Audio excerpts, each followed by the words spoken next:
شروع اللہ کا نام لے کر جو بڑا ہی مہربان نہایت ہی رحم والا ہے۔ رینالڈ بادشاہ اور سلطان صلاح الدین ایوبی کے بیچ ایک انوکھا سمجھوتا۔ پیارے عزیز دوستو، واقعہ سننے سے پہلے چینل کو ابھی تک سبسکرائب نہیں کیا ہے تو چینل کو سبسکرائب کر لیں۔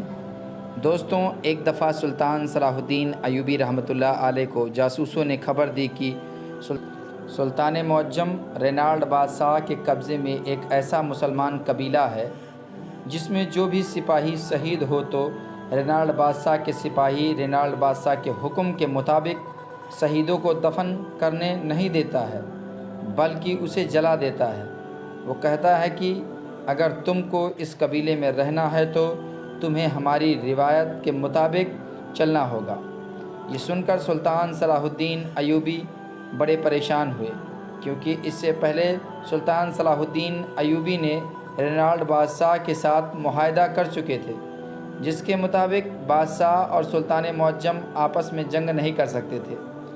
جب سلطان صلاح الدین ایوبی نے اس قبیلے کے بارے میں مزید پوچھا کہ اس قبیلے کا سردار بادشاہ کے سامنے اپنی حکم کی بات نہیں کرتا تو سپاہی نے کہا، حضور، ہمارے خبر کے مطابق اس قبیلے کا سردار رینالڈ بادشاہ کی بیعت کرتا ہے اور وہ ہر بات اسی کی مانتا ہے۔ وہ کہنے کو مسلمان ہے لیکن وہ پیروی غیر مسلم بادشاہ رینالڈ کی کرتا ہے۔ یہ سن کر سلطان صلاح الدین نے کہا کہ جب سردار غیر مسلم ہو تو پھر اس قبیلے کے لوگ مسلمان کیسے ہو سکتے ہیں؟ جاسوس نے کہا، سلطان معظم، آپ کی بہادری، ایمان اور سخاوت کے قصے سن کر ان تمام قبیلے والوں نے اسلام قبول کر لیا ہے، لیکن اس بدقسمت اور بدنصیب سردار کو اللہ تبارک و تعالیٰ نے ہدایت نہیں دی۔ وہ سونے کا پجاری ہے اور رینالڈ بادشاہ کی پیروی کرتا ہے۔ یہ سن کر سلطان صلاح الدین ایوبی مزید پریشان ہوا اور کہا کہ میں اس قبیلے کو اس طرح ظالم بادشاہ کے رحم و کرم پر نہیں چھوڑ سکتا۔ جب وہ بادشاہ قبیلے کے شہید سپاہیوں کو دفن نہیں کرنے دیتا تو ان کو بنیادی حقوق کیسے دیتا ہوگا؟ ان کی ماں، بیٹی اور بہنوں کی عزت کیا ہوگی؟ ان قبیلے کے رہنے والوں کا رہن سہن کیا ہوگا؟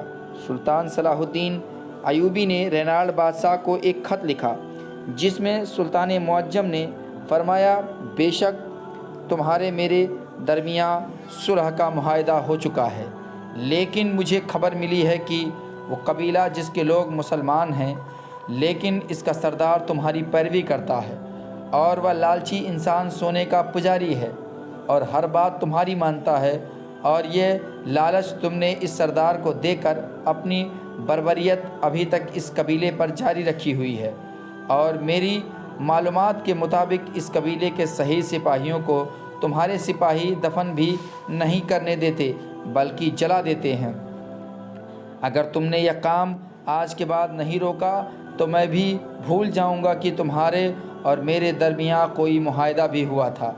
جب یہ خط رینالڈ بادشاہ کے پاس پہنچا اور پڑھا تو اسی وقت اپنا قاصد رینالڈ بادشاہ نے سلطان صلاح الدین ایوبی کے پاس بھیجا اور کہا، ہمارے بادشاہ نے آپ کو دعوت دی ہے اور کہا ہے کہ آج رات کا کھانا آپ میرے ساتھ کھائیں اور اس قبیلے کے بارے میں بیٹھ کر صبر تحمل سے بات کریں۔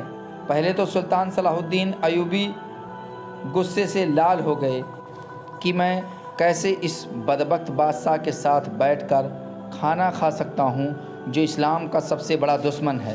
پھر تھوڑی دیر سوچنے کے بعد سلطان صلاح الدین ایوبی نے کہا کہ یہاں بات مظلوم اور غریبوں کی ہے، اور اگر میں نے نہ کیا تو اس معاہدے کی آڑ میں وہ ظالم بادشاہ اس قبیلے والوں پر اسی طرح ظلم کرتا رہے گا۔ سلطان نے اس قاصد کو کہا کہ آج رات میں کھانے کے لیے رینالڈ بادشاہ کے محل پر ضرور تشریف لاؤں گا۔ ادھر رینالڈ بادشاہ نے بڑے بڑے کھانوں کا انتظام کروایا، اور جب شام کا وقت ہوا تو سلطان صلاح الدین ایوبی اپنے 2 سپاہیوں کے ساتھ محل پہنچے۔ رینالڈ بادشاہ نے کہا، سلطان معظم، سب سے پہلے آپ کھانا کھا لیں، اس کے بعد اس قبیلے کے بارے میں بات کریں گے۔ رینالڈ بادشاہ سلطان صلاح الدین ایوبی کے سامنے بیٹھ گیا۔ سلطان سمجھ چکا تھا کہ اگر بات صرف قبیلے کی ہوتی تو رینالڈ مجھے خط کے ذریعے بھی پیغام دے سکتا تھا، لیکن دعوت پر بلانا اس کی کوئی نہ کوئی چال ہے۔ ادھر رینالڈ بادشاہ نے سلطان معظم کے لیے ایک منصوبہ تیار کر رکھا تھا۔ جیسے ہی انہوں نے کھانا سلطان کے سامنے رکھا تو کھانے کو دیکھ کر سلطان صلاح الدین ایوبی نے کہا کہ یہ کھانا میرے سامنے سے ہٹا دو، کیونکہ یہ گوشت کسی حلال جانور کا نہیں بلکہ کتے کا گوشت پکا ہوا ہے۔ یہ سن کر رینالڈ بادشاہ نے کہا، سلطان معظم، شاید آپ کو کوئی غلط فہمی ہوئی ہے۔ سلطان نے بادشاہ کی بات کو کاٹتے ہوئے پوچھا، یہ لڑکی کون ہے اور کہاں سے آئی ہے؟ رینالڈ بادشاہ نے کہا، یہ میری کنیز ہے اور آج ہی مجھے ایک دوست بادشاہ نے تحفے میں دی ہے، اور اس نے کہا کہ یہ ایک پاک دامن عورت ہے، آج تک اس کو کسی مرد نے چھوا تک نہیں ہے۔ یہ سن کر سلطان معظم نے فرمایا، بادشاہ رینالڈ، اگر یہ گوشت حلال جانور کا بھی ہوتا تو بھی میں کبھی اس کو ہاتھ نہ لگاتا۔ یہ سن کر بادشاہ بڑا حیران ہوا، کہا کہ سلطان معظم، ایسی کیا بات ہے؟ سلطان صلاح الدین ایوبی نے کہا کہ یہ جو عورت گوشت لے کر آئی ہے یہ بد کردار عورت ہے اور آج تک یہ کئی مردوں کے ساتھ سو چکی ہے۔ پھر سلطان نے کہا کہ اس عورت کی بات چھوڑو، تم اتنے بڑے بادشاہ ہو کر بھی اپنے باپ کی اولاد نہیں۔ یہ سن کر بادشاہ نے کہا، مسلمانوں کے سلطان، اگر تم آج میرے گھر میں موجود نہ ہوتے تو شاید میرے اور تمہارے درمیان جنگ کھڑی ہو جاتی۔ سلطان صلاح الدین ایوبی نے کہا کہ اگر یہ میری تینوں باتیں غلط ہوں تو پھر تمہارا جنگ کرنا جائز بنتا ہے۔ رینالڈ بادشاہ نے کہا، اے مسلمانوں کے سلطان، اگر آپ اپنی تینوں باتوں کو ثابت کر دو تو اس قبیلے کو میں مکمل طور پر آزاد کر دوں گا اور تمہارے حوالے کر دوں گا۔ یہ سن کر سلطان صلاح الدین ایوبی رحمۃ اللہ علیہ نے کہا کہ میں اپنی بات کو ثابت کرنے کے لیے تیار ہوں۔ پھر بادشاہ نے کہا کہ آپ کو کیسے معلوم کہ یہ گوشت کتے کا پکا ہوا ہے؟ تو سلطان صلاح الدین ایوبی نے کہا کہ جب اس عورت نے میرے سامنے گوشت رکھا تو گوشت کے ہر بوٹی کی طرف چربی ہی چربی تھی، اور مسلمان کھانے کو دور سے دیکھ کر پہچان جاتا ہے کہ یہ کھانا حلال ہے یا حرام ہے۔ اس لیے مجھے پتہ چل گیا کہ یہ گوشت کسی حرام جانور یعنی کتے کا ہے۔ اور دوسری بات، جب یہ عورت میرے پاس کھانا لے کر آ رہی تھی تو اس کی نظروں اور اس کے چلنے کے انداز سے ہی مجھے پتہ چل گیا کہ یہ لڑکی بدکار ہے۔ اور پھر بادشاہ نے کہا، میرا تیسرا سوال یہ ہے کہ آپ کو کیسے معلوم کہ میں اپنے باپ کی اولاد نہیں؟ تو سلطان صلاح الدین ایوبی رحمۃ اللہ علیہ نے کہا کہ جو شخص اپنے مہمان کو کتے کا گوشت یہ کہہ کر عورت کے ہاتھوں کھلا سکتا ہے تو وہ اپنے باپ کی اولاد کیسے ہو سکتا ہے؟ یہ سن کر بادشاہ رینالڈ بڑا شرمندہ ہوا، کیونکہ سلطان صلاح الدین ایوبی رحمۃ اللہ علیہ کے تینوں باتیں درست تھیں۔ پھر بادشاہ نے اس بات کا اقرار کیا کہ میں آپ کا ایمان چیک کرنے کے لیے کتے کا گوشت بنوایا تھا، کہ کیا آپ پہچان بھی کر سکتے ہیں کہ یہ حرام ہے یا حلال؟ اور میں نے اس لیے اس بدکار عورت کے بارے میں جھوٹ بولا کہ یہ کنیز پاک دامن عورت ہے، تاکہ مجھے پتہ چل سکے کہ ایک بد کردار عورت کے ہاتھوں ایک عظیم سلطان کھانا کھاتا ہے یا نہیں۔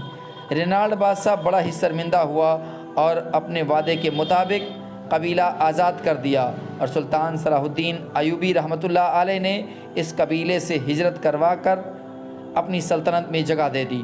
اور کہتے ہیں کہ اس قبیلے کے سردار کو سلطان نے قید کروا کر ایک نیا سردار مقرر کروایا، اور آنے والے وقت میں یہ قبیلہ سلطان کا بہت بڑا ساتھی بن گیا، اور وہ واحد قبیلہ تھا جو تاریخ میں بغیر کسی جنگ یا مذاکرات کے بنا پر حاصل کیا گیا، اور وہ قبیلہ خوشی خوشی سلطان صلاح الدین ایوبی رحمۃ اللہ علیہ کی سلطنت میں رہنے لگا۔